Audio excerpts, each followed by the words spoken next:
നിലമ്പൂർ നഗരസഭയിലെ വികസന പ്രവർത്തനത്തിലെ fund വിനിയോഗത്തിൽ BJP പോലും അവകാശവാദം ഉന്നയിക്കാത്ത വിഷയത്തിൽ അവർക്ക് വേണ്ടി സംസാരിക്കുന്ന ആളുകളായി തരം താണുപോയിരിക്കുന്നു എന്ന യുഡിഎഫ് മുന്നണിയെ പരിഹസിച്ച നിലമ്പൂർ നഗരസഭ എൽഡിഎഫ് പാർലമെന്ററി പാർട്ടി ലീഡറും സിപിഐഎം ഏരിയ സെന്റർ അംഗവുമായ കക്കാടൻ റഹീം. യുഡിഎഫ് പ്രഖ്യാപിച്ച മാർച്ച് കേന്ദ്ര ഗവൺമെന്റിനെ പുകഴ്ത്തിക്കൊണ്ടാണല്ലോ. അതുകൊണ്ട് ആ സമരത്തിലേക്ക് നിലമ്പൂരിൽ ബിജെപിയുടെ കൂടി കൂട്ടുന്നത് നന്നാകും.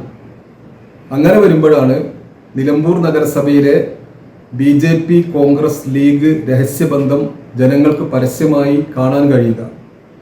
ഈ സമരത്തിൽ ഇവർ പറയുന്നത് കേന്ദ്ര ധനകാര്യ കമ്മീഷന്റെ ഫണ്ട് ഉപയോഗപ്പെടുത്തിക്കൊണ്ടാണ് നഗരസഭയിലെ ആരോഗ്യ മേഖലയിലെ ജെറിയാട്രിക് ഉൾപ്പെടെയുള്ള പ്രവർത്തനങ്ങൾ നടക്കുന്നത് എന്നതാണ്.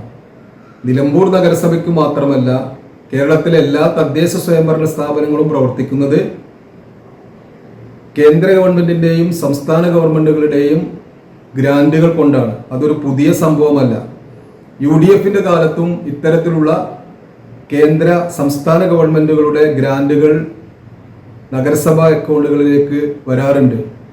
കഴിഞ്ഞ യുഡിഎഫ് ഗവൺമെന്റിന്റെ കാലത്ത് 5 വർഷക്കാലം കേന്ദ്ര ധനകാര്യ കമ്മീഷൻ നൽകിയ ഫണ്ട് എന്തു ചെയ്തു എന്ന് ജനങ്ങളോട് പറയാൻ യുഡിഎഫ് സമരത്തിന് നേതൃത്വം കൊടുക്കുന്നവർ തയ്യാറാകണം.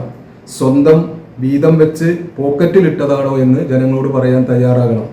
ഈ നഗരസഭയ്ക്ക് ലഭിച്ച പണം ഉപയോഗപ്പെടുത്തിക്കൊണ്ടാണ് നിലമ്പൂരിലെ വയോജനങ്ങൾക്ക് വേണ്ടി 1 കോടിയിലധികം രൂപ ചെലവഴിച്ചുകൊണ്ട് സൂപ്പർ സ്പെഷ്യാലിറ്റി ഹോസ്പിറ്റലുകളെ വെല്ലുവിളിക്കുന്ന രൂപത്തിലുള്ള വയോജന സൗഹൃദ കേന്ദ്രം ജില്ലാ ആസ്പത്രിയിൽ ആരംഭിച്ചത്. നിലമ്പൂരിൽ 3 വെൽനസ് സെന്ററുകൾ, പ്രാദേശിക ആരോഗ്യ കേന്ദ്രങ്ങൾ പുതുതായി സ്ഥാപിച്ചത് ഈ പണം ഉപയോഗപ്പെടുത്തിക്കൊണ്ടാണ്. നിലമ്പൂർ നഗരസഭയാണ് അതിന് എസ്റ്റിമേറ്റ് തയ്യാറാക്കിയത്. നിലമ്പൂർ നഗരസഭയുടെ അക്കൗണ്ടിൽ നിന്നാണ് ഈ നിർമ്മാണം പൂർത്തിയാക്കിയ ഏജൻസികൾക്ക് പണം നൽകിയത്. ഈ പണം ഉപയോഗപ്പെടുത്തിക്കൊണ്ടാണ് ഈ പ്രവർത്തനങ്ങൾ നടത്തിയിട്ടുള്ളത് എന്ന് ജനങ്ങൾക്ക് ബോധ്യമുള്ളതാണ്. അത് യുഡിഎഫിന്റെ സർട്ടിഫിക്കറ്റ് ഞങ്ങൾക്ക് ആവശ്യമില്ല. ബിജെപിയെ പ്രീതിപ്പെടുത്തുന്ന സമരം നടത്തുന്നവർ ഇക്കാര്യം കൂടി മനസ്സിലാക്കാൻ വേണ്ടി തയ്യാറാകണം. 2, ഇവരുടെ മക്കൾ പഠിക്കുന്ന സർക്കാർ വിദ്യാഭ്യാസ സ്ഥാപനങ്ങളൊന്ന് പോയി നോക്കാൻ സമരത്തിന് നേതൃത്വം കൊടുക്കുന്നവർ തയ്യാറാകണം. കരിമ്പുഴയിലെ സ്കൂളും ചന്തക്കുന്നിലെ സ്കൂളും മാനവേദന സ്കൂളും ഉൾപ്പെടെയുള്ള സർക്കാർ വിദ്യാഭ്യാസ സ്ഥാപനങ്ങൾ കഴിഞ്ഞ 4 വർഷത്തിനുള്ളിൽ ഉണ്ടായിട്ടുള്ള മാറ്റങ്ങൾ പരിശോധിക്കാൻ ഇവരെ ഞങ്ങൾ വെല്ലുവിളിക്കുകയാണ്. അതുപോലെ നിലമ്പൂരിൽ കുടിവെള്ളത്തിന് പ്രയാസപ്പെട്ടിരുന്ന ജനങ്ങളായിരുന്നു. വരൾച്ചയുടെ ദുരിതം അനുഭവിച്ച നിലമ്പൂരിലെ ജനങ്ങൾക്ക്, നിലമ്പൂരിലെ വിവിധ പ്രദേശങ്ങളിലെ ജനങ്ങൾക്ക് 80% വരുന്ന പൈപ്പ് ലൈൻ സ്ഥാപിക്കാൻ വേണ്ടി നഗരസഭയ്ക്ക് കഴിഞ്ഞു. 5000 രൂപ സബ്സിഡി കൊടുത്തുകൊണ്ട് 4000-ഓളം കുടുംബങ്ങൾക്ക് പ്രത്യേക പൈപ്പ് ലൈൻ നിർമ്മിച്ചു നൽകുക, വീടുകളിലേക്ക് പൈപ്പ് ലൈൻ കണക്ഷൻ സബ്സിഡിയോടുകൂടി കൊടുക്കാൻ വേണ്ടി ഈ ഭരണസമിതിക്കായി.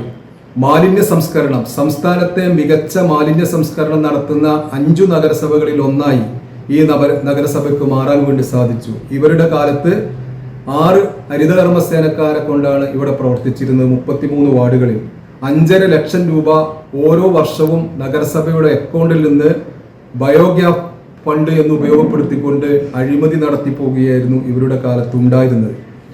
അതേപോലെ തന്നെ തെരുവുവിളക്കുകൾ, ഇന്ന് നിലമ്പൂരിൽ കത്താത്ത തെരുവുവിളക്കുകളില്ല. പകല് സമരം നടത്തുന്ന ആളുകൾക്ക് തെരുവുവിളക്ക് കത്താതെ കെട്ടുകൊണ്ടേ തന്നെയാണ് കാണുക. പക്ഷെ രാത്രി നിലമ്പൂർ നഗരസഭയിലെ പട്ടണങ്ങളിലെയും ഗ്രാമപ്രദേശങ്ങളിലെയും സഞ്ചരിക്കുന്ന ഏതൊരാൾക്കും ബോധ്യമാകും നിലമ്പൂർ നഗരസഭയിൽ ഒരു ബൾബുകളും കത്താത്ത ഒരു ബൾബുകളും ഇല്ല എന്നുള്ളത്. മാത്രമല്ല, പുതുതായി 1000 ബൾബുകൾ ഈ പ്രാവശ്യം ഈ പദ്ധതിയിൽ ഉൾപ്പെടുത്തിക്കൊണ്ട് നഗരസഭയിലെ ഗ്രാമങ്ങളിൽ സ്ഥാപിക്കാൻ വേണ്ടി പോവുകയാണ്. മിനി ഐമാസ് ലൈറ്റുകൾ നഗരസഭയിലെ വിവിധ പ്രദേശങ്ങളിൽ സ്ഥാപിക്കാൻ വേണ്ടി തീരുമാനിച്ചിരിക്കുകയാണ്. കഴിഞ്ഞ 4 വർഷക്കാലത്തിനിടയിൽ എത്ര സമരങ്ങളാണ് യുഡിഎഫ് ഇവിടെ നടത്തിയത്? 13 ആളുകൾ. ഏറ്റവും അവസാനം യുഡിഎഫ് ഒന്നിച്ച് നടത്തിയ സമരത്തിൽ 52 ആളുകളാണ് വന്നത്. 52 ആളുകൾ പങ്കെടുത്ത സമരമായി വന്നത്. ഇപ്പൊ യുഡിഎഫിൽ മുസ്ലിം ലീഗ് ഒരു സമരം നടത്തി.